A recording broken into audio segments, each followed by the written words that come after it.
Hello दोस्तों, आज हम आपके लिए लेके आए हैं the personal MBA world class business education a single value. इस बुक के ऑथर जोश कॉफिन हैं, जो कि एक बिजनेस कोच, कीनोट स्पीकर और बेस्ट सेलिंग ऑथर हैं। इन्होंने हजारों बिजनेस बुक्स को पढ़कर कई हजारों घंटों की प्रैक्टिस एक्सपीरियंस के बाद इस बुक को लिखा है। इससे आप कई इंपॉर्टेंट कॉन्सेप्ट के बारे में सीखेंगे। आप सीखेंगे कि असल में बिजनेस कैसे काम करता है, इसकी शुरुआत कैसे करनी चाहिए और अपने एग्जिस्टिंग बिजनेस को कैसे इम्प्रूव किया जा सकता है। इसलिए अगर आप बिजनेस शुरू करना चाहते हैं तो इस पूरे प्रोसेस को समझना आसान बना देगा। इसके लिए आपको MBA करने की जरूरत नहीं है। इसमें उस कॉन्सेप्ट का राज छुपा हुआ है जो आपको एक सक्सेसफुल बिजनेस बनाने में बहुत मदद करेगा। आपने अक्सर लोगों को कहते हुए सुना होगा, बिजनेस करना बहुत रिस्की होता है, इसमें आपको बहुत लॉस के चांसेस होते हैं। आप बिजनेस चलाने में एक्सपर्ट नहीं हैं। जितने भी निगेटिव बातें लोग आपको बताते हैं उन सब के बारे में भूल जाइए और आपको सक्सेसफुल होने के लिए सब कुछ जानने की जरूरत नहीं है। एक बड़े इन्वेस्टमेंट की जगह आप एक छोटी शुरुआत भी कर सकते हैं। तो आइए शुरू करते हैं।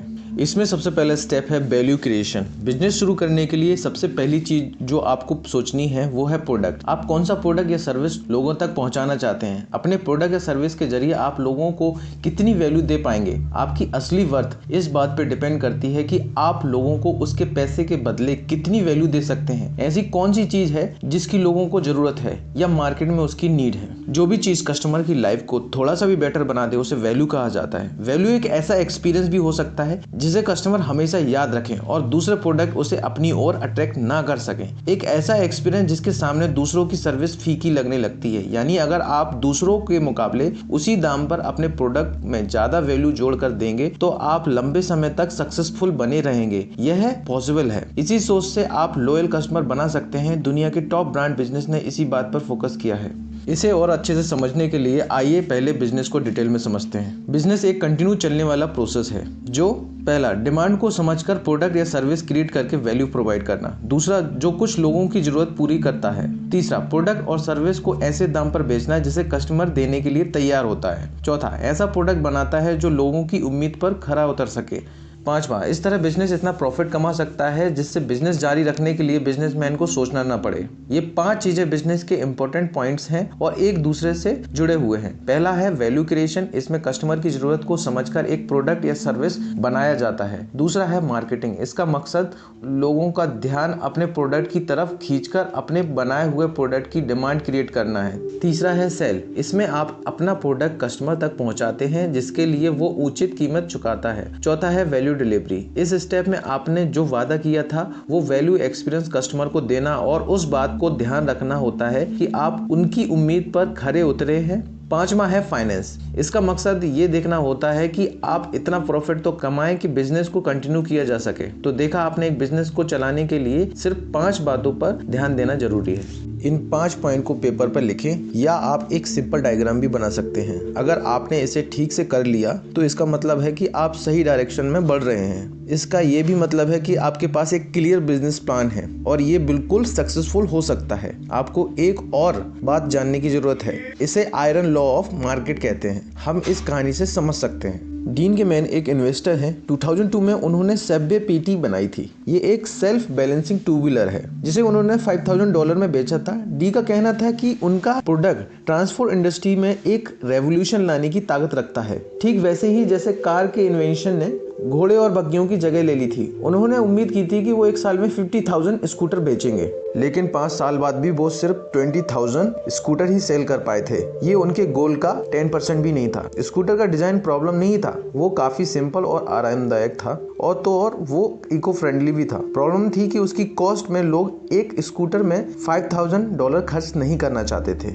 उसकी वजह बाइक पर जाना ज्यादा सस्ता था। इस प्रोडक्ट की मार्केट में कोई डिमांड नहीं थी। अतः प्रॉफिट कमाने के लिए मार्केट में आपके प्रोडक्ट की रियल डिमांड होनी चाहिए। अगर ये सिर्फ आपकी इमेजिनेशन में होगा तो काम नहीं करेगा। इसे iron of law the market कहते हैं। दूसरा स्टेप है मार्केटिंग। मार्केटिंग का मकसद होता है सही लोगों का ध्यान अपनी ओर अट्रैक्ट करना और आपका प्रोडक्ट खरीदने के लिए उनमें दिलचस्पी जगाना। ये आपके टारगेट कस्टमर होते हैं।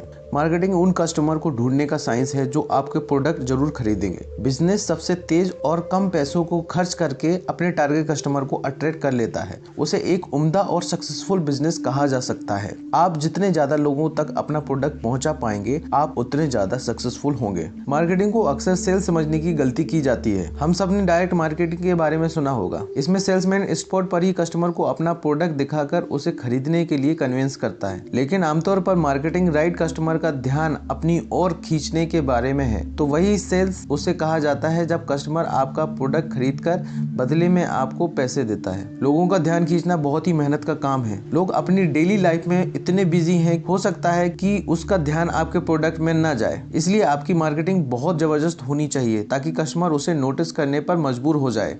चलो इस एग्जाम्पल के थ्रू समझते हैं। जोस कॉफिन जब भी जॉगिंग पर जाते थे अपना बाइवेट 5 फिंगर शूज पहनते थे। वो जूते काफी यूनिक थे और आसानी से किसी का भी ध्यान अपनी ओर खींच लेते थे। रास्ते में लोग अक्सर जोस को रोककर उनके शूज के बारे में पूछा करते थे। शू का शेप इतना हटके था कि लगता था कि मानो उसे ग्लव्स और जूतों की डिजाइन की मिक्स करके बनाया गया है। अंगूठे की जगह एक पॉकेट जैसा शेप था। उनकी सोल पतली और रबर की थी जो रास्ते पर पड़े पत्थर और कांच से पैरों को सुरक्षित रखते थे। इसे पहनने वाले के पैर बिल्कुल एक मेंढक के पैर के जैसे लगते थे। उसकी डिजाइन इतनी अलग थी कि सबकी नजर उस पर पड़ ही जाती थी। वाइब्रम को अब एडवर्टाइज करने की जरूरत नहीं थी। उनको ये यूनिक प्रोडक्ट अपने आप ही बिक जाता था। यह प्रोडक्ट बहुत ही ज्यादा सक्सेसफुल रहा। 2006 में जब उसे पहली बार मार्केट में डिस्प्ले किया गया, तब से लेकर हर साल उसकी सेल्स 3 गुना बढ़ती रही। ये एक फैशन ब्रांड और क्रेज बन गया था। 2009 तक उसकी टोटल सेल्स से 10 मिलियन पहुंच गई थी। उन्हें टीवी और कमर्शियल बड़े बड़े बिलबोर्ड के जरिए एडवर्टाइज करने की जरूरत नहीं थी। आपको एग्जैक्टली इसी तरह डिफरेंट स्ट्रेटेजी बनाना है। कस्टमर को अट्रैक्ट करने के लिए आपकी मार्केटिंग इतनी जबरदस्त होनी चाहिए कि लोग आपका प्रोडक्ट खरीदने बिना ना रह सकें। तीसरा पॉइंट सेल्स है।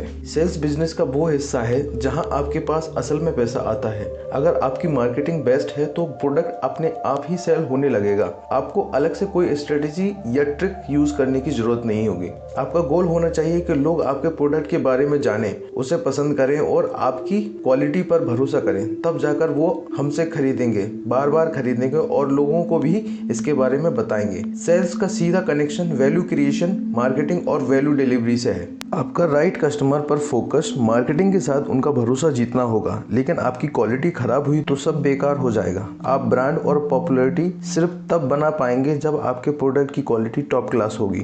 आप जितना ज्यादा वैल्यू अपने प्रोडक्ट में जोड़ते जाएंगे, आपके कस्टमर उतने ही आपकी तरफ लॉयल होंगे। वैल्यू जोड़ने का मतलब है अपने कस्टमर को उसी कीमत पर ऐसा एक्सपीरियंस देना जो दूसरे ना दे सकें। कई बार ये एक्सपीरियंस आपके लिए इतना अच्छा होता है कि वो ज्यादा कीमत चुकाने के लिए भी तैयार हो जाते हैं। आपको अपने कस्टमर को अपने साथ बांधे रखना है ताकि अगर नए प्रोडक्ट लॉन्च हो तो तब भी आपका ही प्रोडक्ट खरीदना पसंद करें। जब कस्टमर आपके प्रोडक्ट और सर्विस से संतुष्ट होंगे तब वो दूसरों को इसके बारे में बताएंगे। आप इसे माउथ टू माउथ पब्लिसिटी भी कह सकते हैं। जब आपके प्रोडक्ट की क्वालिटी उसकी पब्लिसिटी का कारण बन जाती है। सेल्स बढ़ाने की एक और टिप है, इसे डैमेजिंग एडमिशन कहा जाता है। जब कोई चीज बहुत अच्छी होती है तो लोगों को उस पर शक होने लगता है। इस पर विश्वास करना मुश्किल हो जाता है। अगर आपका ऑफर कुछ ज्यादा ही परफेक्ट हुआ तो संभव है कि लोग पूछने लगेंगे कि चक्कर क्या है भाई। डैमेजिंग एडमिशन कस्टमर को सीधे सीधे अपनी प्रोडक्ट की कमी यानी ड्रॉबैक बताने के बारे में है। इस तरह आप उनका भरोसा जीत सकते हैं। ऐसा करने से उन्हें एहसास होगा कि आपने झूठ बोलकर उन्हें चीट करने की कोशिश नहीं की। चौथा स्टेप वैल्यू डिलीवरी है। एक अच्छे बिजनेस का सीक्रेट मंत्र होता है अपने जो वादा किया है उसे ठीक से कस्टमर तक पहुंचाना। कई बिजनेस झूठे वादे कर कस्टमर से पैसे ऐंठ लेते हैं लेकिन बदले में उन्हें कुछ और ही डिलीवरी करते हैं। उसे स्कैम या धोखा कहा जाता है। वैल्यू डिलीवरी का मतलब होता है कस्टमर ने जितने पैसे दिए हैं उसके बराबर या उससे ज्यादा वैल्यू उसे देना। इस प्रोसेस में कई चीजें शामिल होती हैं जैसे इन्वेंट्री मैनेजमेंट, ऑर्डर को प्रोसेस करना, प्रोडक्ट डिलीवरी और सेल्स के बाद कस्टमर सर्विस। इस बात की गारंटी है कि एक हैप्पी कस्टमर और सेटिस्फाई कस्टमर दोबारा आपका प्रोडक्ट जरूर खरीदेगा। ये कस्टमर दूसरों को आपके प्रोडक्ट के बारे में बताकर आपकी सेल्स भी बढ़ा सकता है। क्या आप जेपोस की सक्सेस का सीक्रेट जानना चाहते हैं? जेपोस एक लीडिंग ऑनलाइन शूज स्टोर है। 2009 में अमेज़न ने जेपोस को $1.2 बिलियन में खरीदा था। जेपोस कस्टमर को फ्री शिपिंग की सुविधा देते थे। इसके अलावा अगर कस्टमर का मन बदल जाए तो उन्हें जूते रिटर्न करने की भी फैसिलिटी दी गई थी और जेपोस उनको बिना कोई सवाल पूछे जूते वापस कर लेते थे। इन सब सुविधाओं के कारण ज्यादा से ज्यादा लोग उनसे जूते खरीदने लगे। लेकिन जेपोस की एक खासियत जो उन्हें दूसरों से अलग बनाती थी और वो ये थी कि वो कस्टमर को उनकी उम्मीद से बढ़कर सर्विस देते थे। वो नेक्स्ट डे डिलीवरी से अपने कस्टमर को सरप्राइज कर देते थे। ऑर्डर प्लेस करते समय उनकी वेबसाइट पर लिखा होता था डिलीवरी में 3 से 7 दिन लग जाएंगे, लेकिन वो अगले दिन डिलीवरी कर कस्टमर को हैरान कर देते थे। जेपोस ने अपने स्टोर के लिए जो एक्स्ट्रा सुविधा दे रहे थे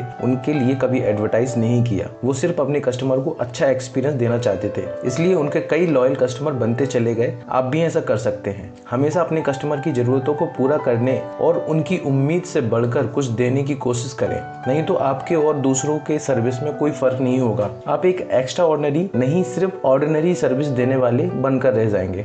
एक अच्छी रेपुटेशन बनाने के लिए कस्टमर को आप पर भरोसा होना चाहिए कि अगर उन्होंने आपको ऑर्डर दिया है तो उन्हें सही समय पर अच्छी क्वालिटी का प्रोडक्ट डिलीवरी किया जाएगा। इसलिए आपको अपना वैल्यू डिलीवरी करने में यूनिफॉर्म, कंसिस्टेंट और रिलायबल होना चाहिए। रॉयल कस्टमर बनाना इतना आसान नहीं है, लेकिन इन तीनों बातों को ध्यान में रखने के बाद आप ज्यादा प्रॉफिट और ज्यादा रॉयल कस्टमर दोनों कमा सकते हैं।